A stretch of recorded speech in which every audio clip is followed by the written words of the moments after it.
This is the one where everyone has opinions about Ophelia's sex life. Laertes and Ophelia, they're the children of Polonius, and you'll remember Polonius, counselor to the king. Laertes, off to college in France. You'll remember that King Claudius gave him willing permission to go wherever he wants, and so now they're presumably at the dock, ready for Laertes to say goodbye to his sister. And before he goes off, he has a piece of unsolicited advice for her, which is don't trust Hamlet, who is, by the way, Ophelia's boyfriend. So the relationships are kind of naughty here to begin with, but Ophelia, who is the king's counselor's daughter, is dating the king's stepson slash nephew, Hamlet, boyfriend girlfriend. She's one of basically two significant female characters in the whole play. This is not a great play for women in general.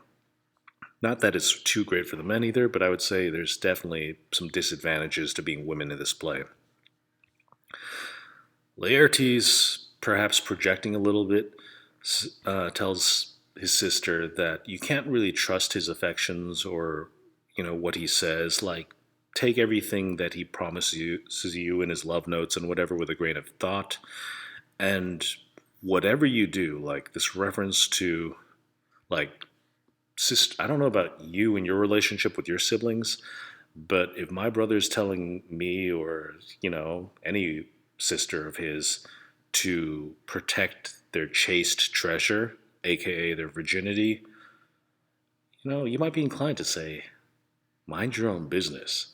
But this is Laertes, and he says, yeah, don't give up your virginity to Prince Hamlet. Ophelia, in a show of unusual independence, like for most of the play, she's sadly at the mercy of the major men in her life, but she shows a lot of spunk right here where she tells him, okay, but my brother, I want you, while you're off in college, to follow the same advice. Like, don't be preaching to me about what I should or should not do with my significant other while you go off just having fun over in college. As they have this little exchange, Dad shows up. This might be the most telling passage for Polonius and his character, because there are really two schools of thought as to how to interpret Polonius. One, he's this blithering, simple-minded idiot who has a lot to say but not any real substance behind most of them.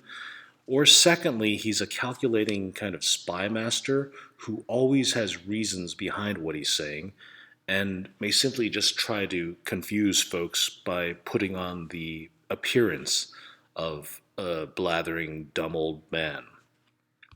So he gives Laertes some advice for how to live while he's off in college.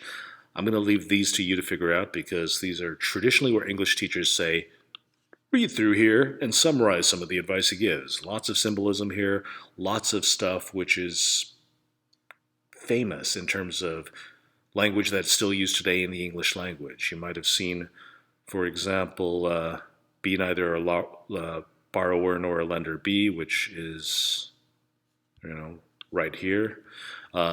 Says to thine own self be true. That's at the bottom right there. Some interesting kind of unexpected advice too, including the whole, like, don't get into a fight, but if you do get into a fight, you best be the one to finish it. So, as I said, keep an eye out for how you view Polonius and his character while you're reading through here.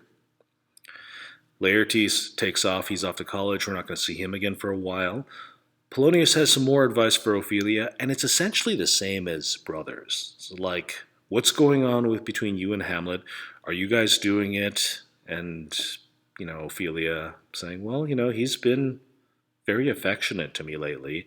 Polonius is, shall we say, skeptical and tells her, as brother did, don't trust him, and anything he says is probably just words on the surface, not really telling anything about his true nature. I would say make him not the best of choices for you, which I gotta say is an interesting command from Dad, because most of the time I would think you would want your daughter to be dating the prince and heir to the kingdom. For whatever reason, Polonius has decided this is not a good match, and this is where he tells his daughter, to, in essence, ghost Prince Hamlet.